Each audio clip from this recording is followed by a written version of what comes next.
theatricality and deception. Powerful agents to the uninitiated, but we are initiated. I'm super excited!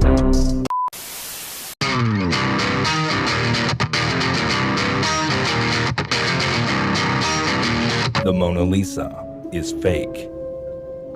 On August 21st, 1911, a man dressed up as a worker at the world-famous gallery and stole the Mona Lisa in broad daylight. As paintings were regularly taken for maintenance, no one thought anything of it. And it was only 26 hours later that people started to realize the painting was gone. The painting was missing for a good 2 years, and authorities were under immense pressure to find it. However, one day out of the blue, a thief just came forward and confessed to everything, even giving up his two accomplices. Now, what was strange was, one of his accomplices was a known forger and was said to have made 6 indistinguishable forgeries of the Mona Lisa, leading many to think that the Mona Lisa that was recovered was a fake, and the whole story was fabricated by the authorities, who couldn't recover the painting. Many people speculate that the actual painting was sold to an oligarch's private collection, but till this day, people are wondering if. Yesterday, Beyonce won the Grammy for the Best Dance Electronic Album. When Beyonce won, they cut to Diplo, and he was caught saying they bought that. As in, Jay-Z and Beyonce bought that award for her so she could then have her record-breaking moment where she's the most awarded artist in history in terms of winning Grammys. Sirens were going off, then waking up to this news with view of Q.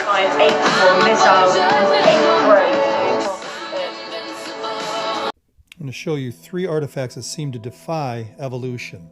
This was found in 1912 in a coal mine. It was in a large piece of coal. It broke open. This is a replica of that cup. That's the original cup. What's an iron cup doing in coal? Unless coal was formed at the same time that iron was. That does not support evolution. This right here is the London hammer. Here is the original.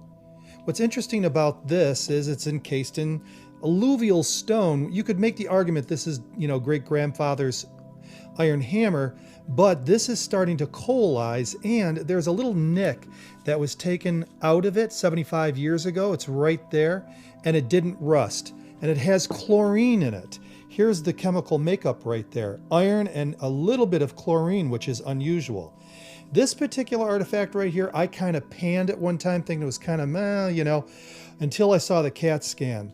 This was found in limestone, which means it's 100 million years old, which it couldn't be because humans weren't that far back. But if people died in the worldwide flood, then this would be encapsulated in limestone. They believe that this is a woman's finger to someone who is over 6 feet tall, and the cross section, very compelling. I can send you this sheet right here if you'd like.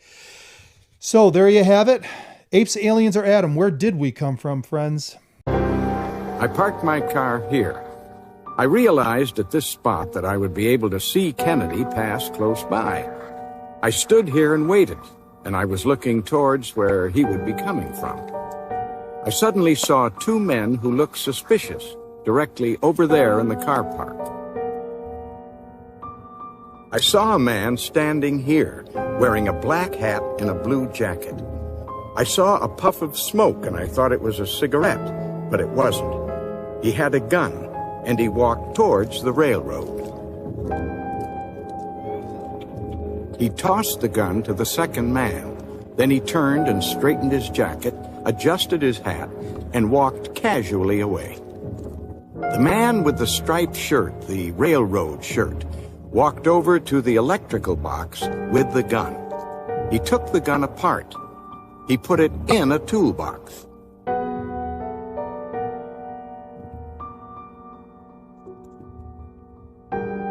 He then walked slowly away in the direction of the railroad track. When the motorcade passed by below me here, I realized that Kennedy had been shot. I was horrified. I saw a policeman standing on the railroad bridge, and I tried to get his attention, but he didn't see me. So I got in my car and drove to the area where I had seen the 2 men. But there were so many people there, and I couldn't find them. I went to the FBI to tell them what I had seen. They didn't want me to say anything.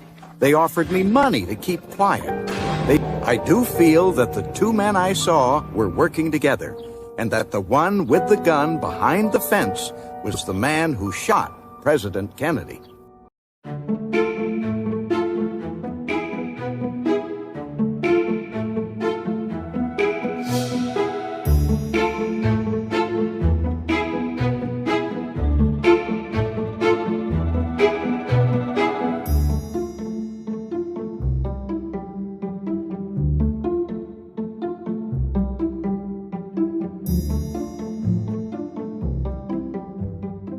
Sounds almost too bizarre to be true, but it is. A pilot suddenly finds out that he's throwing a plane into a nosedive to avoid the planet Venus. Our Lisa Sylvester is joining us now with more on these alarming details. What happened here, Lisa?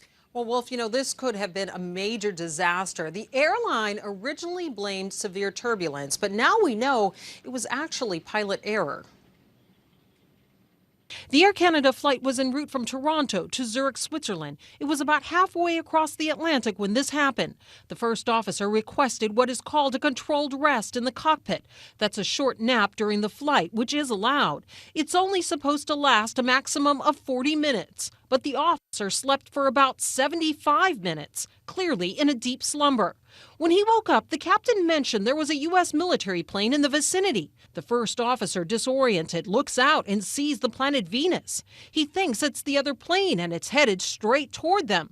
So he rams the control stick forward. The plane rapidly nosedives. The captain, realizing what has happened, pulls the plane back up. Passengers in the back who are sleeping at the time are suddenly woken by the shaking and being tossed around. I was literally violently thrown out of my seat and slammed into the ceiling. I was in a window seat, and so I hit the top of the ceiling and fell back to the ground, and after that it was just kind of chaos. We had felt that we might have hit something. It was that violent of a push, I guess. It felt like we'd hit a mountain or another object. It wasn't turbulence. It didn't feel like turbulence. It didn't feel like free falling. It felt like we'd hit something. YouTube video shot afterward. His laptop went flying that way. I hit the roof. Everyone is safe, but this is part of the damage. Ceiling panels knocked down. In all, 14 passengers and 2 flight attendants had minor injuries. The airline initially blamed turbulence for the January 2011 flight, which ended up landing safely in Zurich. It was only after the release of the report by the Transportation Safety Board of Canada this week that we found out what really happened. Aviation expert and pilot Jim Tillman says it's clear certain policies weren't followed, but he sympathizes with the pilot. If you've never seen Venus light up like that in a dark sky, you don't know. There's no frame of reference for you to realize that it looks just like the light on the front end of another airplane. The Air Canada Pilots Association says transatlantic flights are among the most difficult for pilots because flights are overnight and they go against a person's natural body clock. On Air Canada, there are only 2 pilots on board, unlike American carriers where there are 2 pilots plus a relief pilot on board. It's not so much the length of the flight. We do much longer flights than these ones.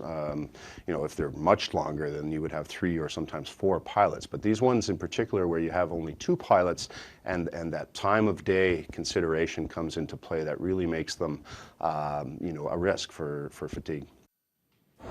An Air Canada spokesman responded to this incident saying, quote, "We sincerely regret that some of our customers were injured, and we have taken measures to prevent a reoccurrence of this type of event and improve safety overall." So pretty frightening there, Wolf, for those passengers on board, but everyone was safe in the end, Wolf. A little before midnight in Grand Island, Nebraska, dozens of workers file into one of several slaughterhouses across the Midwest.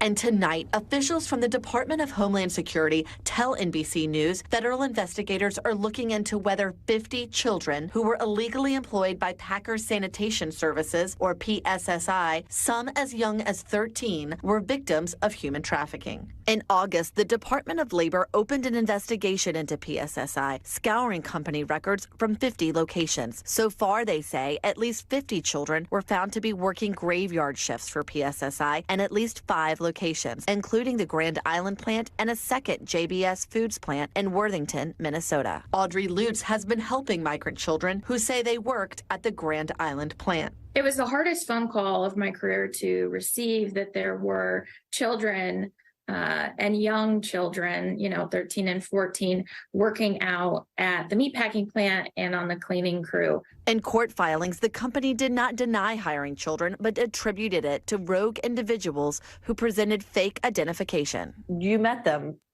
Did they look like adults to you? I would have a hard time ever calling the people I've met with adults. They certainly look, especially the youngest middle schoolers, no way to pass as an adult. PSSI's 17,000 employees clean the largest meat processing plants in America for household brands at 700 sites. Have you ever questioned the nature of your reality?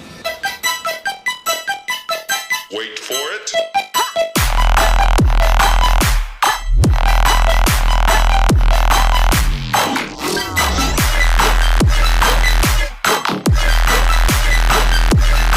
Okay now. Funny how nature's cure looks a lot like nature's ailment.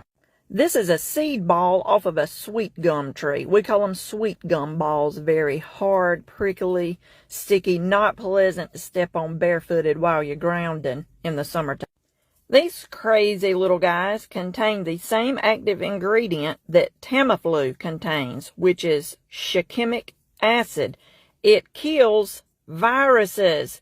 Does that resemble a virus we've been shown over and over the past 2 years? Funny how nature's cure resembles nature's ailment. We consider this an invasive tree in the South. Is it invasive, or do we just need it really bad? Nature's answers are all around us. And no, I don't mean Walmart, CVS, and Walgreens. Look around. Remember the old ways. Research. Educate. Don't be afraid. And take a walk through your backyard.